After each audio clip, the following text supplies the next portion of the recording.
Les había dicho les había adelantado cuáles iban a ser los próximos sermones que íbamos a hablar. En la visita que hicimos hace unos meses a la casa a los hermanos de allá de Rosario, Nico me había dado un bosquejo sobre una serie de sermones que él daba a los nuevos hermanos, a los hermanos que empezaban a venir, con respecto a cómo es el llamado del Señor como iglesia, a cómo tenemos que tratarnos los unos a los otros. Esto me sirvió como en cierta manera, una manera de poder preparar algo con respecto a esto. Van a ser una serie de sermones, por lo que poco que empecé a preparar van a ser varios sermones. Hoy seguramente vamos a dar el primero y en 2014 vamos a seguir hablando de esto. Le doy gracias no está él acá, pero capaz que en algún momento lo escuche, le doy gracias a Nicolás por la ayuda que nos dio con esto. Y vamos a empezar entonces con esta serie de sermones que yo le puse llamados a formar un cuerpo. Así se llama esta serie de sermones. Llamados a formar un cuerpo. Y la palabra del Señor, vamos a darle una introducción a este tema. ¿Y por qué la importancia de poder entender que fuimos llamados a ser un cuerpo, una familia, una iglesia? ¿Está bien? Yo se lo he dicho varias veces y lo voy a recalcar en el tiempo que el Señor me permita en alguna manera guiarlos. Uno de los pilares del pueblo de Dios es justamente el entender y comprender que somos una familia en Cristo, que somos una iglesia, que nos necesitamos los unos a los otros. Es fundamental esto. No somos una iglesia en la cual el pastor tiene que hacerse cargo de todas las cosas. Sería una locura pensarlo, porque somos una iglesia. Y nos necesitamos los unos a los otros y todos son necesarios. Todos. Escuchen a ver nomás. Todos son necesarios. Somos todos necesarios. Cada uno de ustedes es necesario. Y vamos a empezar primeramente a ver que esto bíblicamente es así. Que cada uno de ustedes fue llamado para formar parte de los miembros del cuerpo de Cristo, que es la iglesia. Y como miembros cada uno del cuerpo vamos a encontrar que tenemos una función. Dios ha armado nuestro cuerpo y cada parte de nuestro cuerpo tiene una función. Para algo está. No hay nada en el cuerpo que sea inservible. Dios nos ha hecho tan perfecto que cada parte de nuestro cuerpo tiene algo que hacer. ¿Está bien? Vamos a ir a la lectura de la palabra del Señor. Primera de Corintios, no sé si me escuchan bien, por aquel lado, ¿se escucha bien? Allá, claro, ¿se escucha bien a aquel lado? ¿Alguien se escucha bien? ¿Se escucha bien a aquel lado? Más o menos. El ventilador un poquito bueno. Ya vamos a ver, un poquito vamos mejorando, pero bueno. A lo que no se escuche bien, se pueden sentar en silla acá adelante, no hay problema. Vamos a leer la palabra del Señor. Primera de Corintios capítulo 12, versículo 12 al 24 y versículo 27. Primera de Corintios, después de Romanos, Primera de Corintios. ¿Lo tenemos ya? Perfecto, vamos a leer. Primera de Corintios 12, 12. Porque así como el cuerpo es uno, y tiene muchos miembros, pero todos los miembros del cuerpo, siendo muchos, son un solo cuerpo, así también Cristo, así también el cuerpo de Cristo. Porque por un solo espíritu fuimos todos bautizados en un cuerpo, sean judíos o griegos, sean esclavos o libres, y a todos se nos dio de beber de un mismo espíritu. Además, el cuerpo no es un solo miembro, sino muchos. Si dijere el pie, no soy el cuerpo, yo me voy. Por eso no va a ser del cuerpo. Y si dijera la oreja, porque no soy ojo, no soy del cuerpo, por eso no será del cuerpo. Si todo el cuerpo fuese ojo, ¿dónde estaría el oído? Si todos fueran oídos, ¿dónde estaría el olfato? Más ahora Dios ha colocado los miembros, cada uno de ellos en el cuerpo, como Él quiso, como Dios quiso. Porque si todos fueran solo miembros, ¿dónde estaría el cuerpo? Pero ahora son muchos los miembros, pero el cuerpo es uno solo. El ojo no puede decirle a las manos, no te necesito. La cabeza no le puede decir a los pies, no tengo necesidad de ustedes. Antes bien, ahora los miembros del cuerpo que parecen más débiles son los más necesarios. Y aquellos del cuerpo que nos parecen menos dignos, a estos vestimos más dignamente, y los que nosotros son menos decorosos se tratan con más decoro. Porque los que nosotros son más decorosos no tienen necesidad, pero Dios ordenó el cuerpo dando más abundante honor al que le faltaba. Versículo 27. Podríamos decir como Pablo, en conclusión, vosotros pues, ustedes somos el cuerpo de Cristo y miembros cada uno en particular. Esto es, pareciera que Pablo era alguien que conocía de muchas cosas, ¿no? Él tenía conocimientos, parece, en anatomía y hablaba del cuerpo, ¿no? Y él le da primeramente un ejemplo, en el versículo 12, dice, cada componente del cuerpo es una parte del mismo. O sea, este dedo es un miembro de un mismo cuerpo, al igual que este otro dedo. No son dos cuerpos, es un solo cuerpo. Son todos miembros en particular, pero componentes de qué? De un solo cuerpo. ¿Está bien? ¿Se entiende esta idea? Estos pocos pelos que me quedan en la cabeza, cada uno es un pelo en sí, pero son todos parte del mismo cuerpo. ¿Qué tienen en común mi mano y mi pie? Que forman parte del mismo cuerpo. ¿Se entiende? Perfecto. Así también cada miembro del cuerpo de Cristo, o sea, su iglesia. Cada uno de ustedes es un miembro en particular. ¿Por qué aclaro esto? Porque Dios tiene un trato diferente con cada uno de ustedes. ¿Está bien? El mismo trato que vos le das a la mano no se lo da a los pies. ¿Está bien? Es claro eso. Pero no por eso deja de ser cuerpo. Dios trata diferente con cada uno de nosotros. Pero no por eso somos miembros de otro cuerpo. Somos todos miembros del mismo cuerpo. Aunque Él trate en particular con cada uno de nosotros, lo que nos une es que Yani, Analía, Cristian, cada uno de nosotros forma parte del mismo cuerpo. En otra parte clara dice, Cristo en este cuerpo es la cabeza. ¿Por qué aclara que de la cabeza? Bueno, porque la cabeza es lo que da la vida y el movimiento al resto del cuerpo. Si la cabeza no funciona bien, el cuerpo no funciona bien. Cuando la cabeza está funcionando bien, todo el resto del cuerpo funciona bien. Amén. ¿Se entiende eso? La cabeza da el movimiento a todo el resto del cuerpo. Así también todos estos miembros no tienen independencia. Trabajan a partir de las funciones que les llegan desde dónde? Desde la cabeza. ¿Entienden? Cada uno de nosotros no podría decir, bueno, yo no soy un llanero solitario que me manejo solo. No.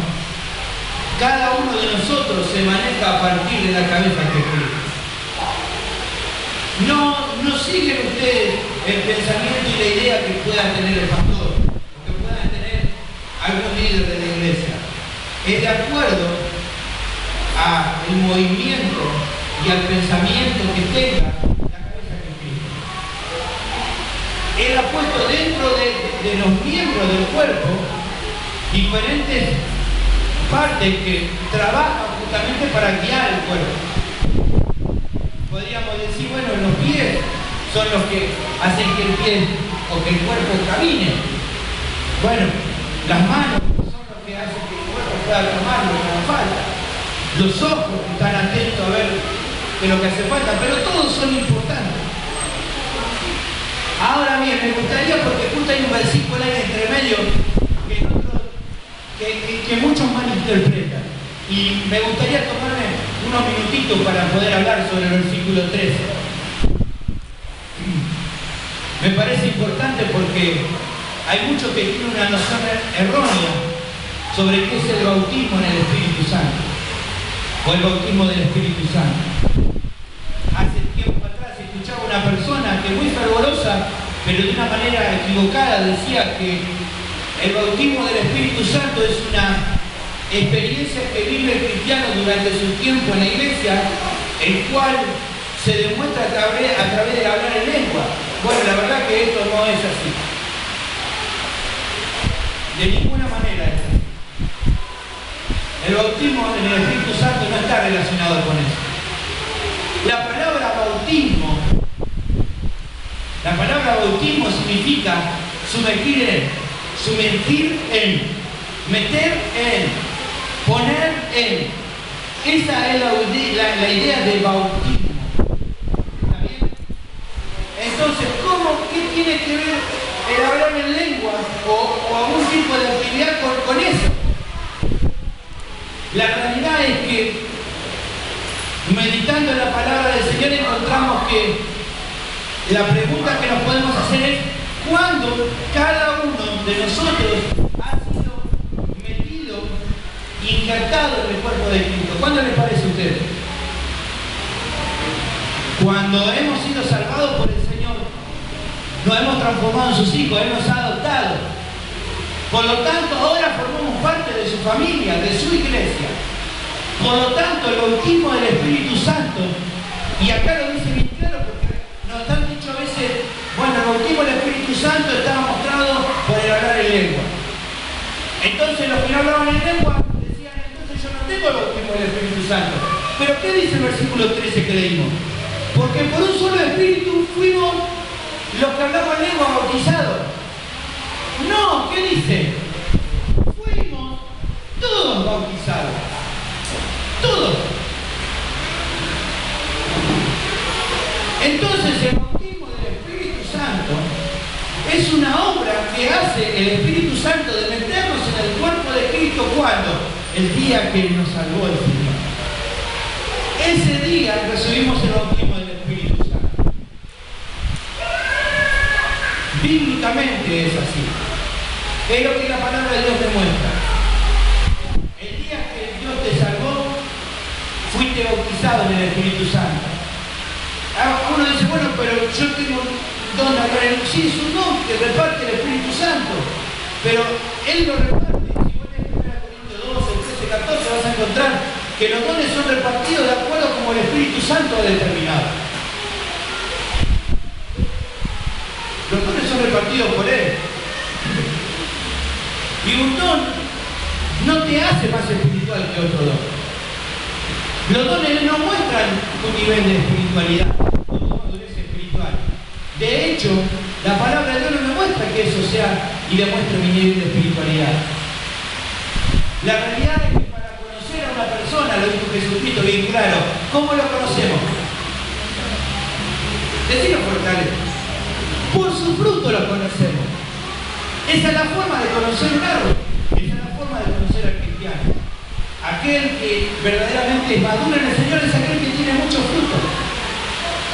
Gálatas capítulo 5, versículo 22, empieza a hablar sobre los frutos del Espíritu Santo. Y hoy no vamos a entrar a hablar sobre los frutos del Espíritu Santo, pero quiero que empezamos a romper algunos conceptos que nos han metido muy locos en la cabeza. Vamos a empezar a ver la palabra del Señor. qué significa cada cosa. Porque muchas veces nos han hecho sentir frustrados cuando no teníamos cierto don y nos hacía sentir mal. Bueno, la verdad es que tenemos que empezar a estudiar la palabra del Señor. Tenemos que empezar a conocer de lo que su palabra nos habla, porque es la guía para nuestra vida.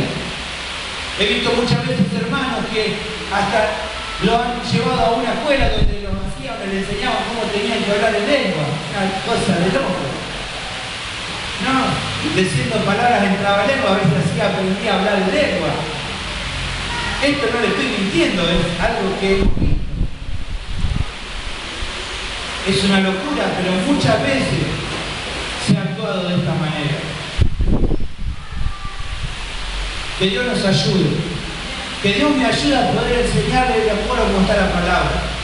Ayer le decía a Carlos, yo siempre lo animo, hermano. Todos los versículos usted anótelo. Vuelva a aprender en su casa. Si encuentra algo que yo le enseño que no está de acuerdo a la palabra del Señor, dígamelo. Por favor, les pido. Porque yo también puedo equivocar. Y necesito también cada día ser corregido. Amén. Dada esa aclaración, seguimos. Versículo 14 al 17 de lo que leímos nos empieza a hablar sobre la diversidad de los miembros. Empieza a hablar y decir, bueno, dice acá el apóstol, dice, si la oreja dice yo porque no soy oído, no soy parte del cuerpo, no, está equivocado. A veces entonces decimos, bueno, si a mí no me dan para cantar, yo me voy. Como yo no soy oreja, yo me borro. No es así. Algunos dicen, yo soy codita, ¿no? Hay de todos los miembros, pero la realidad es que cada uno de ustedes es un miembro del cuerpo.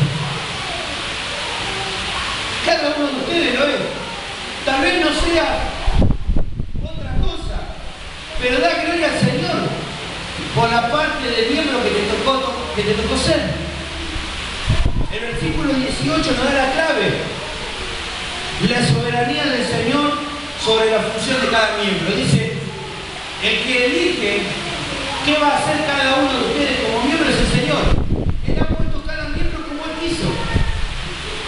A veces, algunas personas dicen, bueno, yo como soy el pastor, mi hijo va a ser pastor como yo. Es un error. No hay acá un linaje de pastores. El que pone al pastor, el que pone al evangelista, el que pone al cantante, el que pone al que sirve el agua, el que pone al que limpia, el que pone al que predica, el que reparte un tratado, el que visita, es Dios. No es el pastor. No soy yo. A lo sumo puedo ver con el discernimiento que el Señor nos da, decir, bueno, este se ve que tiene capacidad para algo, pero de ninguna manera soy yo el que define, es el Señor. Él hace a cada uno de nosotros miembros según como Él quiere. Como Él quiere. No te esfuerces por intentar hacer algo que no sos, deja que el Señor haga vos lo que Él tenga que hacer. Hay personas que se frustran y dicen, yo quiero cantar.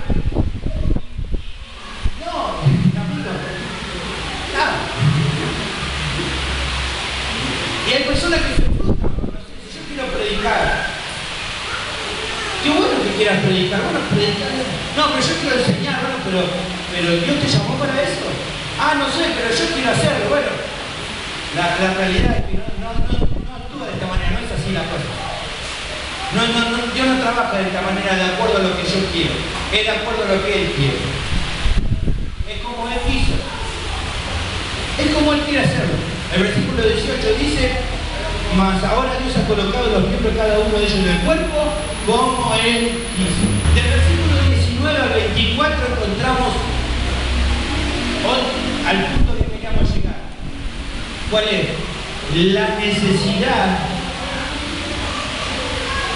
que tenemos los unos de los otros. Del versículo 14 al 17 dijimos la diversidad de los miembros. El versículo 18 es la soberanía de Dios actuando en cada uno de los miembros. Del versículo 19 al 24 tenemos la necesidad que tenemos cada uno de nosotros. Fíjense como por ejemplo él dice, el ojo no puede decir a la mano, yo no te necesito. Yo no puedo decirle a Carlos, yo no necesito de vos, Carlos. Y Carlos no puede decirle, yo no necesito de vos, Sonia. Aparte no puede decir eso porque Sonia no va. Pero no podemos decir, yo no tengo necesidad. ¿Por qué? Porque los cuerpos son todos necesarios.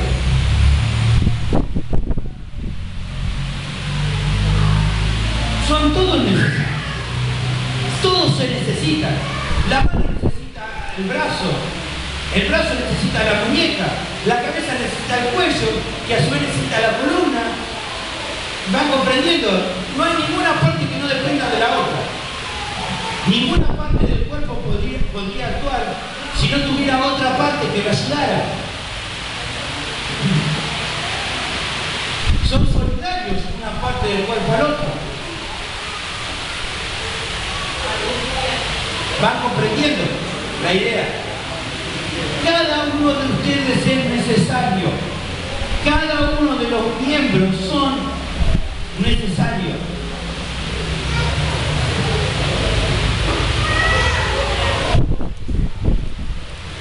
De hecho, él dice, hay partes del cuerpo que tal vez son más necesarias, que necesitan ser justamente más protegidas. Fíjense ustedes, por ejemplo, que varios de los órganos más vitales del cuerpo son los que están más protegidos. El corazón está protegido por las costillas.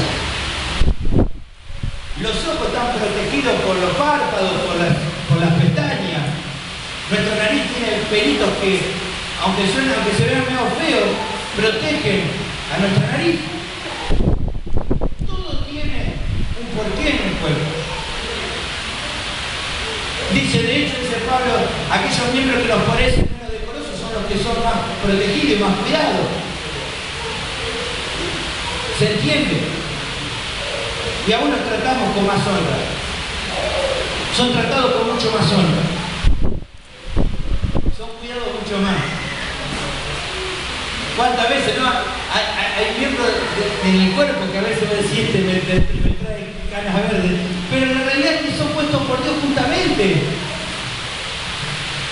Y necesitan mucha más paciencia a veces. Como hay parte de nuestro cuerpo, necesitan ser más cuidados que otros. ¿Entendemos eso? A veces nuestro estómago tiene que ser un poco más cuidado porque es más débil. ¿Está bien? Así son también los hermanos más débiles.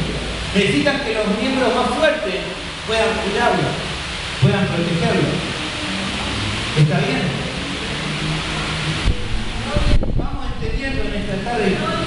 Bueno, vamos, claro. Entonces a partir de hoy vamos a analizar algunas de las maneras en las que nos necesitamos los unos a los otros. Y a lo que hemos sido llamados a hacer los unos hacia los otros. Entendiendo de que nos necesitamos unos a otros, vamos a empezar a ver en qué cosas Dios nos ha llamado a hacer los unos con los otros. ¿Está bien? Hoy seguramente vamos a ver uno solo. Pero antes de ver el que vamos a ver hoy, también tenemos que entender que para poder realizar cualquiera de estas cosas que hemos visto los unos a los otros, necesitamos la gracia del Señor. No se puede de otra manera. Es nuestra responsabilidad esforzarnos por poder, en cierta manera, ver cada una de las cosas que tenemos que hacer los unos con los otros, pero entendiendo que la única manera de realizarlo es dependiendo de la gracia del Señor. Si no, no podríamos. Ya hemos visto, Dios es el que produce el querer como el hacer por su buena voluntad. Filipenses capítulo 2, versículo 13. Dependemos de Él. Dependemos de Él para poder hacerlo. Cada una de las cosas que vamos a ver tiene que ser pinceladas con el abundante color de la gracia de Dios.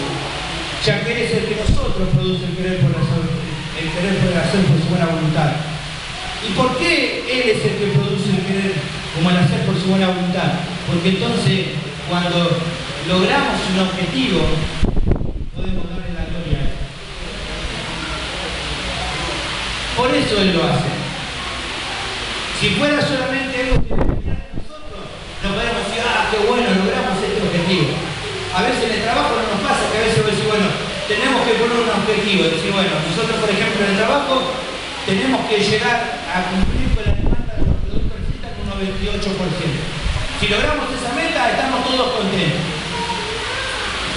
Y nos ponemos contentos. Si lo logramos, lo hicimos. Gracias. Estamos transpirando. Pero en este caso, para cada una de las cosas que vamos a ver, que vamos a lograr, no vamos a decir, bueno, nos ponemos contentos, lo logramos, muchachos, no. Vamos a decir, gloria a Dios porque lo hicimos. Porque si su gracia no hubiera actuado, nosotros no podríamos haber hecho nada. Es loco porque por un lado Dios busca nuestra responsabilidad, y nuestra responsabilidad es verdad, y tenemos que hacerlo, pero siempre sin entender que todo lo que hicimos ha sido por su gracia. Hace un rato me pasaba de morir.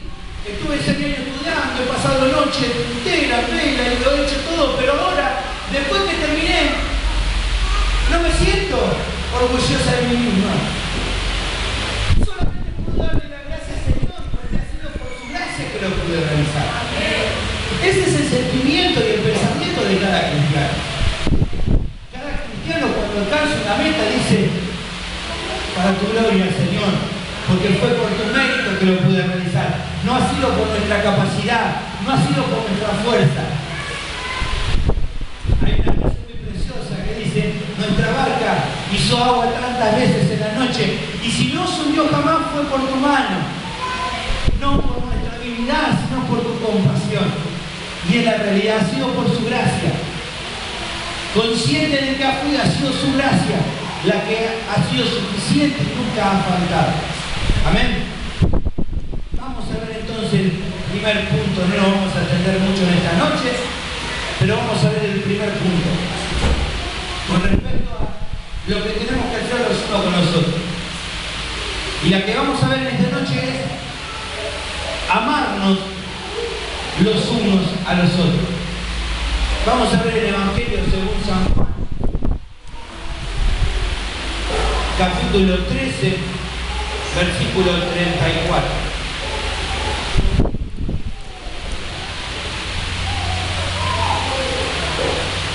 San Juan 13, 34.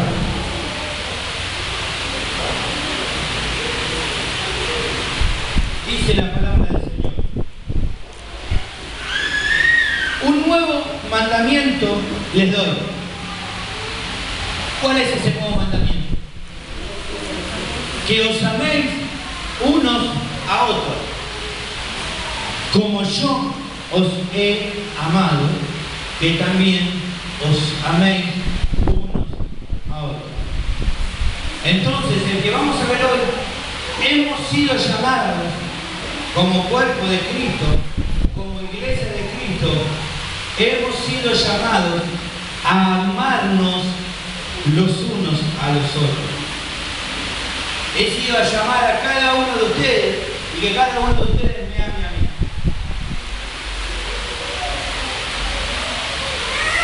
¿De qué manera?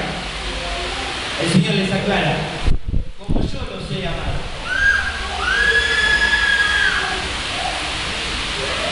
Es la primera pregunta que nos hacemos. Bueno, yo puedo decir, bueno, sí, yo lo amo a Checho. Pero ¿lo amo como el Señor lo amó a Checho? Ahí está el problema. Si fuera que venga el Señor, bueno, tiene que amarse a ustedes, bueno, yo los amo a todos, bueno, pero yo los amo como el Señor los amó a ustedes. Eso hace que la regla, el estándar, suba muchísimo más. No es como yo quiero amarlo, es como Él nos amó.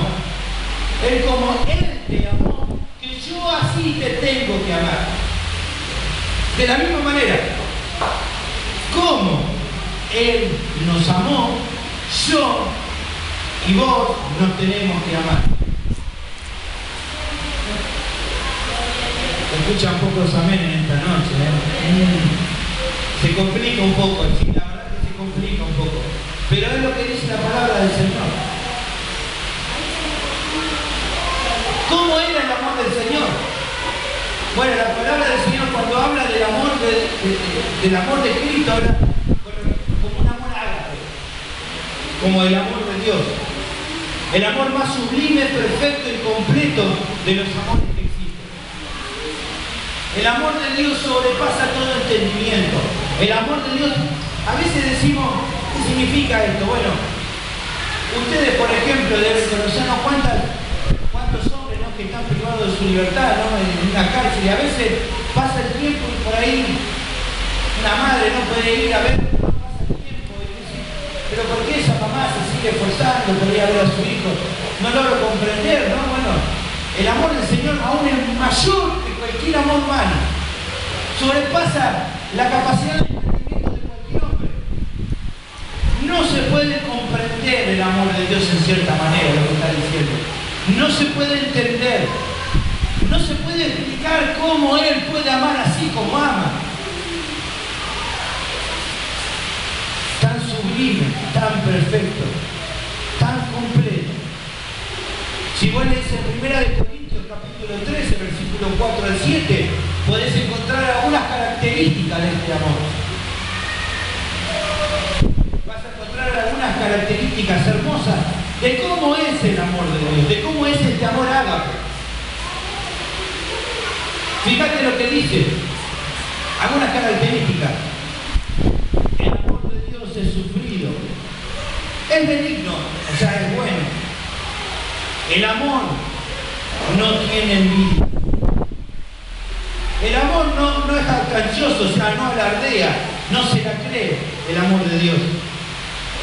No se envanece, no hace nada indebido, no busca lo suyo, no se irrita el amor de Dios, no guarda rencor, nunca se va a gozar de la injusticia, solo se goza en la verdad. Todo lo sufre, todo lo cree, todo lo espera, todo lo soporta. Esa es la clase de amor que Dios está pidiendo que vos tengas por los demás. Un amor que todo lo espera. Un amor que todo lo soporta. Un amor que no hace nada indebido hacia los demás, que no se irrita, que no guarda rencor hacia los demás.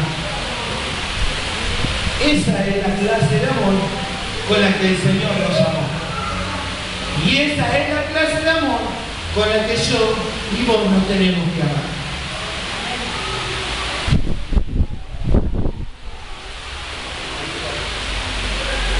Ahora, el Señor está diciendo ahí, un nuevo mandamiento les doy. Hace tiempo había un hermano que quería constantemente un nuevo mandamiento les doy, no lo vamos a nombrar. Un nuevo mandamiento les doy. Bueno, acá el Señor le dice, un nuevo mandamiento les doy, que os améis unos a otros como yo los he amado.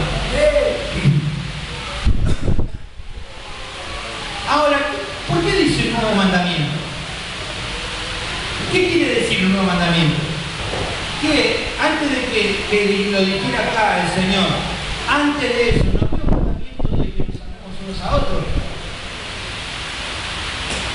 Y luego decimos, sí, tiene que haberlo dicho anteriormente que no amemos. Entonces, ¿por qué el Señor dice un nuevo mandamiento? ¿Por qué? ¿Por qué el Señor dice un nuevo mandamiento si antes ya Él muestra su amor desde el comienzo? ¿Por qué ahora dice nuevo? Qué loco, ¿no? ¿Por qué diría nuevo? La realidad es que tenemos que ir al texto original para entender por qué dice nuevo. En el idioma griego hay dos palabras que se utilizan para nuevo. ¿Está bien? ¿Me van siguiendo? ¿Está ahí? La primera palabra, que no es la que se utiliza acá para el nuevo es la palabra en griego neos, que indica algo reciente que no existía antes. Eso es lo que nosotros por lo general utilizamos como nuevo. Cuando decimos algo nuevo, algo que antes no estaba, ahora existe. Bueno, pero acá Juan cuando escribe no está diciendo que el Señor dijo neos. No es esa palabra la que utiliza. La palabra que se utiliza acá como nuevo es la palabra kainos. La palabra que utiliza es kainos.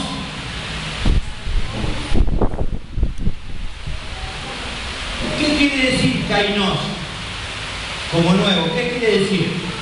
Significa algo que, aunque haya existido antes en alguna forma, adquiere ahora una mejor condición, una renovación. O sea, ¿no? Cuando por ejemplo decís, bueno, ayer me decía que aquel pueblo que está allá en el fondo habría que renovarlo, ¿no? Cuando vos lo renovás, ¿qué decís? Lo dejé como nuevo, ¿no? Pero no es nuevo, porque ya antes estaba. Pero lo dejaste como nuevo. Lo dejaste mejor que como estaba antes. ¿Ves la diferencia? Cuando acá Juan está escribiendo, dice un nuevo mandamiento. Algo que ya existía antes, pero que ahora está mejor. La realidad es que el mandamiento de amarnos unos a otros era antiguo. Levítico capítulo 19, versículo 18 dice: amarás a tu prójimo como a ti mismo. O sea que ya en esa época estaba el mandamiento. Pero ¿por qué ahora dice Levítico 19, 18? Dice: amarás a tu prójimo como a ti mismo. Pero ¿por qué ahora el Señor es como que tiene que renovar este mandamiento? ¿Por qué Él tiene que darle como una renovación, como ponerlo a nuevo este mandamiento? ¿Por qué Él tiene que aclararlo? Porque ¿saben qué había pasado? Los hombres habían agarrado este mandamiento de Dios y lo habían degradado. Esa es la palabra. Lo habían modificado, lo habían trastornado. Agarraron un mandamiento bueno de Dios y lo manejaron como ellos quisieron. Sacaron una palabra fuera de contexto y la hicieron como ellos quisieron. ¿Qué habían hecho los judíos? Tomaron este mandamiento de Dios, el mandamiento de amarás a tu prójimo como a ti mismo, y ellos le dijeron: bueno, a ver, ¿qué es prójimo? Y bueno, a mí me parece que prójimo es todo el que sea judío o todo el que sea mi amigo. Ese es mi prójimo, entonces a ese tengo que amarlo. A los otros los tengo que odiar. Si Dios me dice que tengo que amar a mi prójimo, que son aquellos que yo quiero, entonces a ellos los amo. ¿Qué hago con nosotros? Los aborrezco. No los amo igual que a los otros.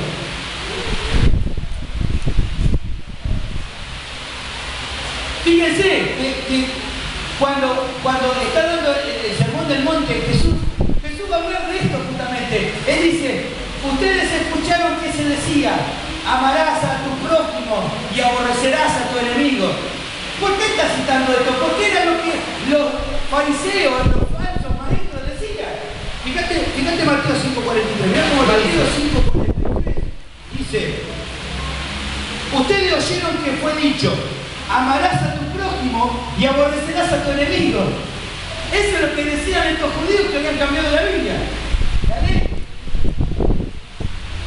Si vos buscás ahí en tu Biblia, vas a ver que te lleva a Levítico 19, 18. Bueno, Levítico 19, 18 dice solamente: amarás a tu prójimo como a ti mismo. Pero Jesús le dice: ustedes dicen ahora que amarás a tu prójimo y aborrecerás a tu enemigo. Y Jesús le dice: no, amá a tu enemigo.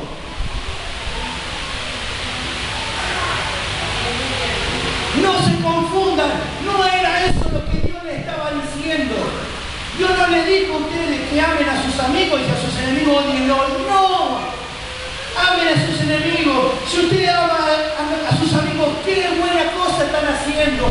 Pero amen a aquellos que los maltraten, bendigan a aquellos que os maldicen. Si te pegan una mejilla, poner a otra. Si te piden la túnica, te pidan que lleve la carga 1 milla, llévasela 2. ¡Qué terrible!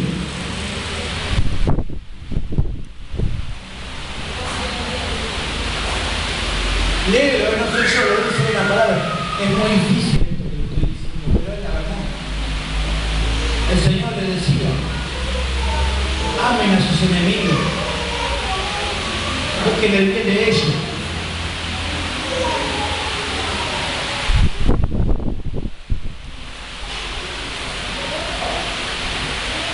También era cuestionado este mandamiento de la antigüedad porque decía, ama a tu prójimo como a ti mismo.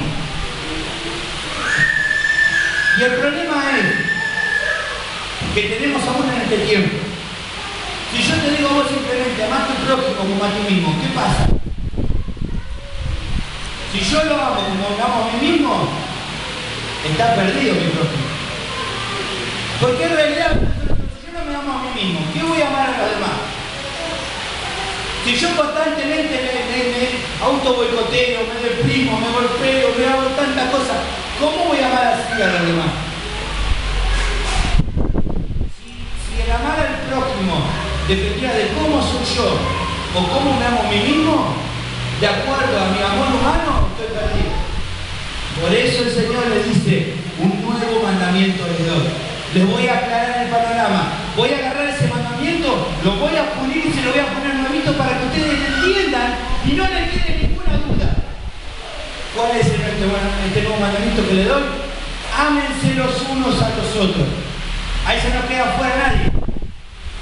Sean los que vos querés, sean los que vos querés. Ámense unos a otros. Que sea recíproco. Yo tengo que amar a Carlos, Dios me tiene que amar. Aunque él no me quiera.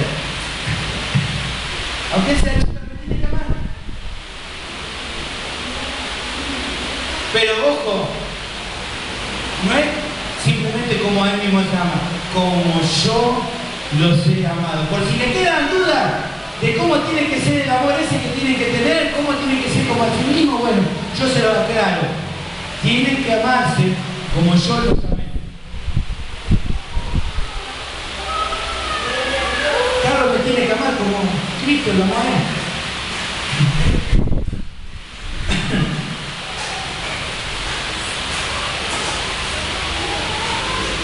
¿Y cómo amó él?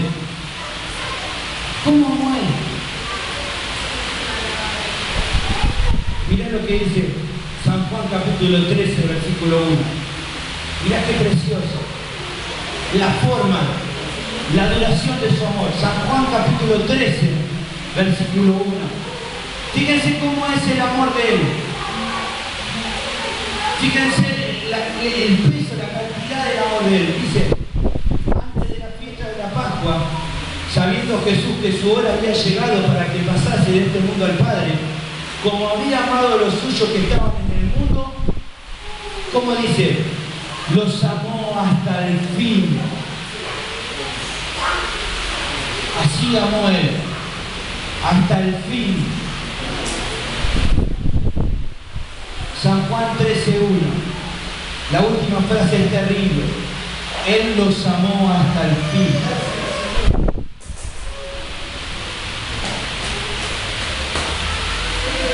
Hasta el fin. No hasta un tiempo, no hasta que ellos me obedezcan. Los amo hasta el fin.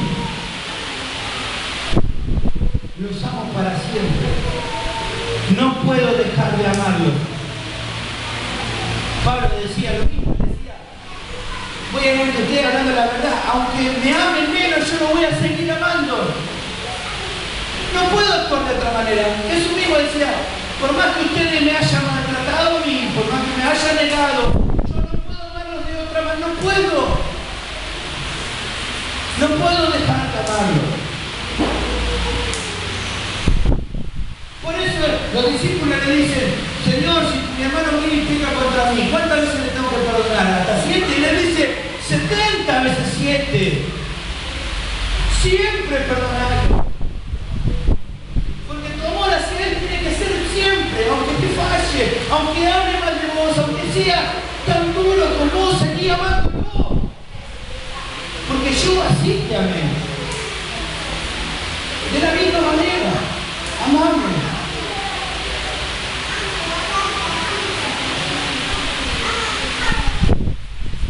Aún aquellos que todavía no conocen a Cristo tenemos que amar. Porque vos decís, bueno, amamos lo de la familia en Cristo, sí, qué bueno, pero el Señor amaba aún cuando todavía no conocían al Señor. ¿Qué dice? Romanos 5:8, aprendámoslo de memoria, para aquellos que dicen, yo tengo que amar solamente a aquellos que son hijos de Dios. Miren lo que dice Romanos 5:8. Mas Dios muestra su amor para con nosotros, en que aún siendo pecadores, aún cuando no conocíamos a Él, Cristo murió por nosotros igual. No nos amó a partir de que nosotros actuamos mejor y lo obedecimos, aún cuando éramos pecadores. Cristo mostró su amor viendo su vida por nosotros. Por eso somos llamados a amar a todos, aún aquellos que nos maltratan. Qué difícil que es amar. Qué difícil. Qué difícil que es amar a aquellos que nos maltrataron en algún momento de nuestra vida.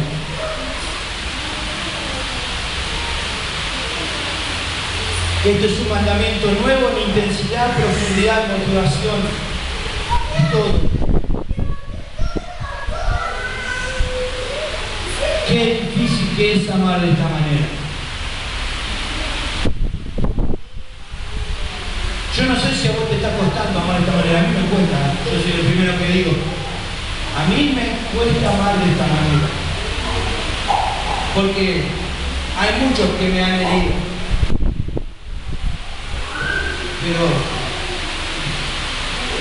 puede ser difícil, pero para el cristiano de ninguna manera es imposible. Si vos me decís que sos cristiano y me decís, yo soy cristiano pero no puedo amar, no, entonces no lo soy.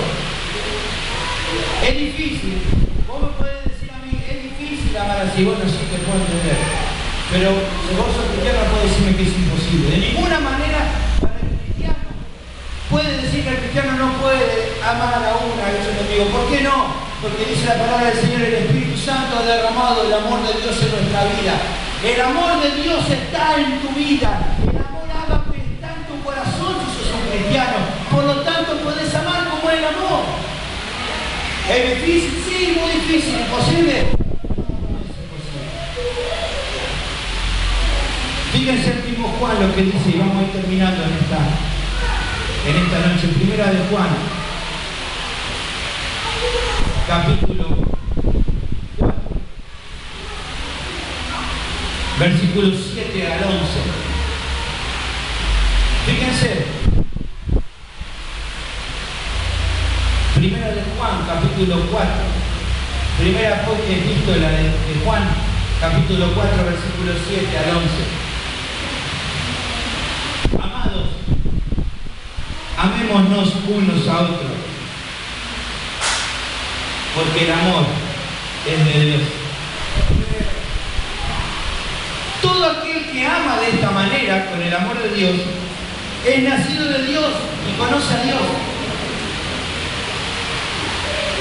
Si vos conocés a Dios, si vos naciste de Dios, o sea, si naciste de nuevo, amás de esta manera. Acá Juan lo dice. Todo el que es nacido de Dios ama así. Todo el que conoce a Dios ama así. Y va más allá, Juan. Dice, el que no ama con amor ágape, el que no ama de la manera que Cristo amó, ¿qué dice ahí? ¿Qué dice? ¿Qué dice? No ha conocido a Dios. ¿Por qué? Porque Dios es amor. En esto se mostró el amor de Dios para con nosotros, en que envió Dios a su Hijo unigénito al mundo para que vivamos por Él. En esto consiste el amor. No que nosotros hayamos amado a Dios, porque nosotros éramos pecadores que no amábamos a Dios, sino que Él nos amó a nosotros y envió a su Hijo en propiciación por nuestros pecados. Amados, si Dios nos ha amado así, debemos también nosotros amarnos unos a otros. Aquel que ha conocido a Dios no puede amar de otra manera, porque Dios es amor.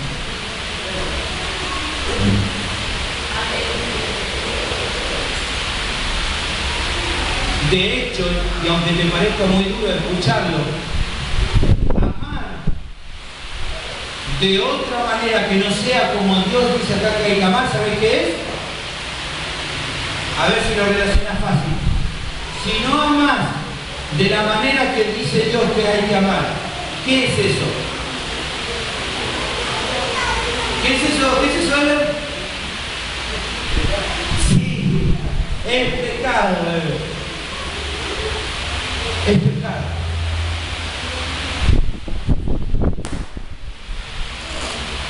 Bienaventurado, Albert, no te lo reveló carne ni sangre, sino el Señor.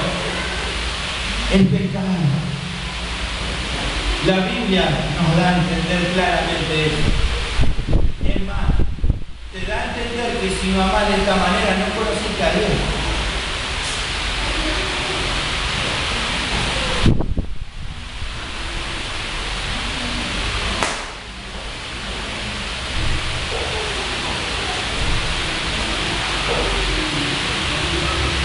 Yo sé que a muchos les está golpeando esta palabra.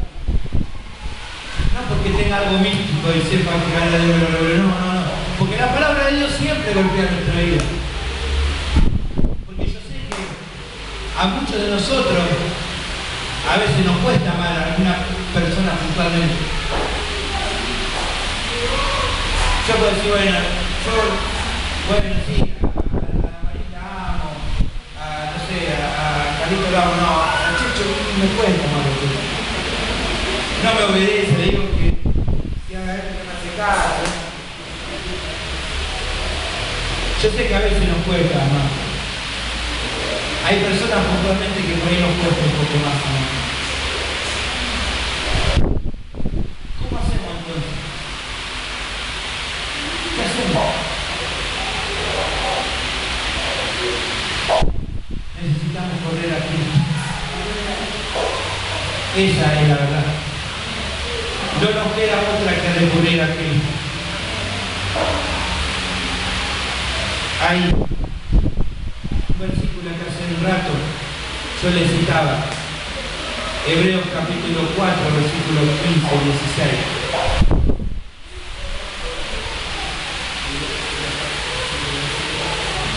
Nosotros decimos, pero Señor, yo no puedo, la verdad, Señor, no puedo amar.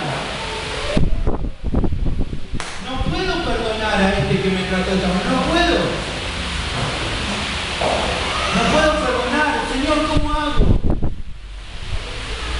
A veces nosotros decimos, Dios, ¿cómo me va a entender? Si Él es tan santo, tan puro, ¿cómo Él va a entenderme a mí? Él no sabe lo que a mí me cuesta y lo que me duele no poder perdonar. De equivocar, hermano. Él sí lo sabe. Hebreos capítulo 4, versículo 15 y 16 dice: no tenemos un sumo sacerdote que no pueda compadecerse de nuestras debilidades, sino uno que fue tentado en todo según nuestra semejanza, pero sin pecado. ¿Cuál es hoy mi consejo, amigo, hermano, hermana? Acerquémonos pues confiadamente al trono de la gracia para alcanzar misericordia y hallar gracia por el oportuno socorro.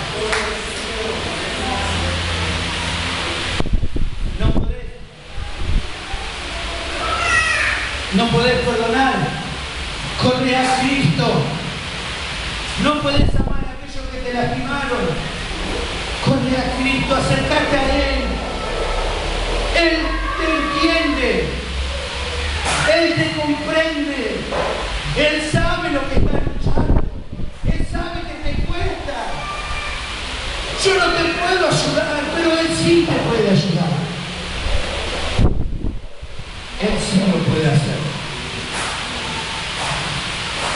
¿Qué le puede hacer? Les pido a todos que cierren sus ojos en esta noche. Vamos.